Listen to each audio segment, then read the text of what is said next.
2 Chronicles chapter 1. Solomon, son of David, solidified his royal authority, for the Lord his God was with him and magnified him greatly. Solomon addressed all Israel, including those who commanded units of 1,000 and 100, the judges, and all the leaders of all Israel, who were heads of families. Solomon and the entire assembly went to the worship center in Gibeon, for the tent where they met God was located there, which Moses, the Lord's servant, had made in the wilderness. Now David had brought up the ark of God from Kirjath Jearim to the palace he had prepared for it, for he had pitched a tent for it in Jerusalem. But the bronze altar made by Bezalel, son of Uri, son of Hur, was in front of the Lord's tabernacle. Solomon and the entire assembly prayed unto him there.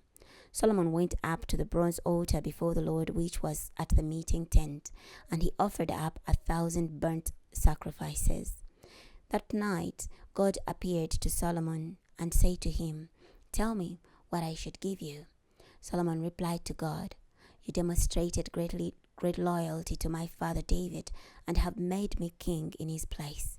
Now, Lord God, may your promise to my father David be realized. For you have made me king over a great nation as numerous as the dust of the earth. Now give me wisdom and discernment, so I can effectively lead this nation. Otherwise, no one is able to make judicial decisions for this great nation of yours." God said to Solomon, "Because you desire this, and did not ask for riches, wealth, and honor, or for vengeance on your enemies, and because you did not ask for long life, but requested wisdom and discernment, so you can make judicial decisions for my people over whom I have made you king, you are granted wisdom and discernment. Furthermore, I'm giving you riches, wealth, and honor surpassing that of any king before or after you." Solomon left the meeting tent at the worship center in Gibeon and went to Jerusalem, where he reigned over Israel. Solomon accumulated chariots and horses. He had 1,400 chariots and 12,000 horses. He kept them in assigned cities in Jerusalem. The king made silver and gold as plentiful in Jerusalem as stones. Cedar was as plentiful as sycamore fig trees are in the lowlands. Solomon acquired his horses from Egypt, and from Kir. The king's traders purchased them from Kir.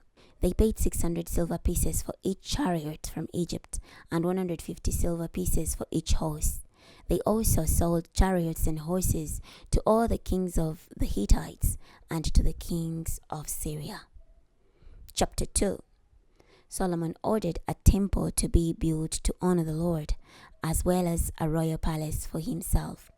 Solomon had 70,000 common laborers and 80,000 stone cutters in the hills, in addition to 3,600 supervisors.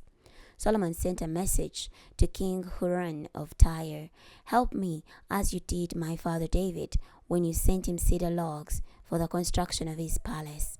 Look, I'm ready to build a temple to honor the Lord my God and to dedicate it to him in order to burn fragrant incense before him, to set out the bread that is regularly displayed, and to offer burnt sacrifices each morning and evening, and on Sabbath, new moon festivals, and at other times appointed by the Lord our God.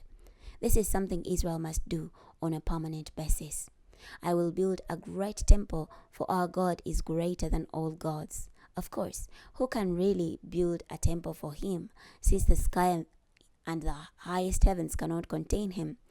Who am I that I should build him a temple? It will really be only a place to offer sacrifices before him.